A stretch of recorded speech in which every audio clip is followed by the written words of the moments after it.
For best audio and video quality. Select 720p HD below. Hi everybody, I'm Vespers. I'm an Ableton Live Certified Trainer, and I just got a new microphone that I'm going to be using for my tutorials. This is what it sounds like. So I'm going to debut it on this video. It makes my voice sound a lot bassier and boomier, and it's a really sick, high-quality mic. So expect to hear more of this on my upcoming tutorials. But this video is all about how to write music faster. And I teach a lot of students how to use Ableton Live, and I hear a lot of the challenges come up. And a lot of the challenges that I hear are people going through writing a tune and getting stuck somewhere.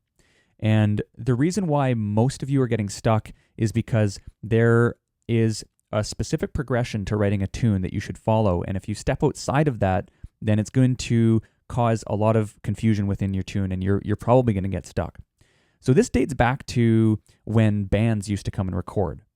When you were a band, back before the day of modern age sequencers like Ableton, you would have to pick your instruments, arrange your tune, and then come into a recording studio to record. And you'd work with a professional recording engineer.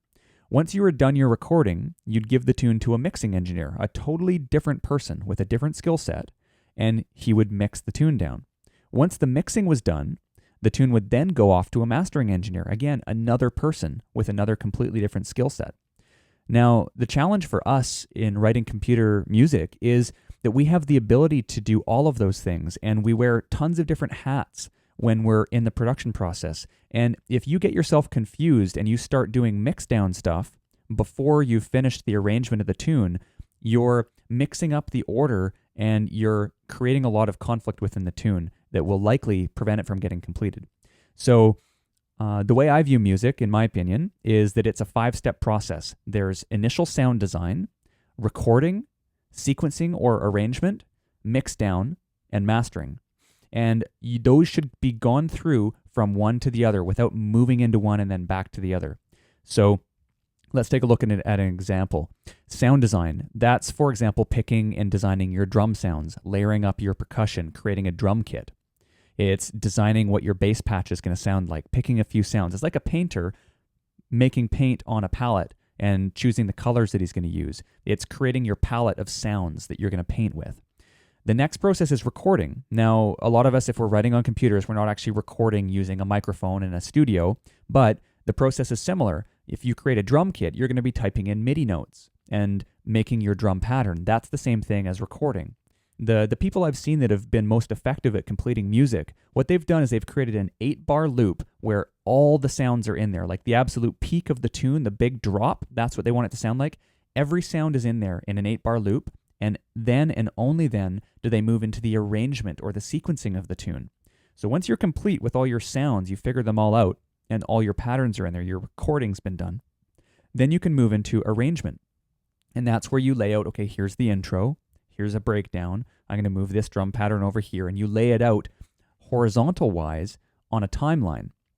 Then the next phase after that is complete is mixdown, and mixdown's where you go in and polish your sounds. It's where you'll do things like applying reverb and EQs and compressors, panning things from one side to the other, adding in spatial effects.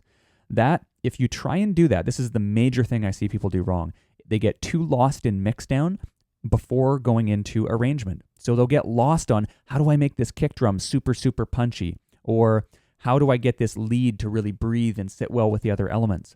You know, you should definitely give an ear to that, but if you all of a sudden get lost for 2 hours in EQing a synth or putting compression and limiting on a kick drum, it's going to prevent your creative energy from moving forwards and actually getting the structure of the track built, which is important. So only after you've finished your structuring, your arrangement, would I suggest going into mixdown mode. And once you're in mixdown mode, complete that until it's done. You polish the tune totally, then export it down to a stereo wave file so you can't mess with it anymore, and then go into mastering mode. Ideally, you'll have somebody else mastering your tune. That's what I do with all my stuff. I do a quick master if I want to DJ with it and check it out, see how it sounds on the dance floor. But when I'm getting my tracks actually released for a label, I always get another mastering engineer to do my stuff because they have an objective ear that I tend to lose because I'm too close to the tune at that point. So again, our 5 steps are sound design, recording, sequencing or arrangement, mix down, and mastering. So make sure as you're going through your music and your writing and your production process, you're being clear on which phase you're in, and don't bounce from one to the other. Having that kind of ADHD is going to really cause a challenge in you completing music. Follow this process, and I guarantee you it will allow you to make tunes faster, and you'll be cranking out higher quality tunes. Would love to hear your feedback on this, so any comments, definitely feed them back on the channel here, and happy music making. Cheers. Follow me on Facebook, SoundCloud, and Twitter.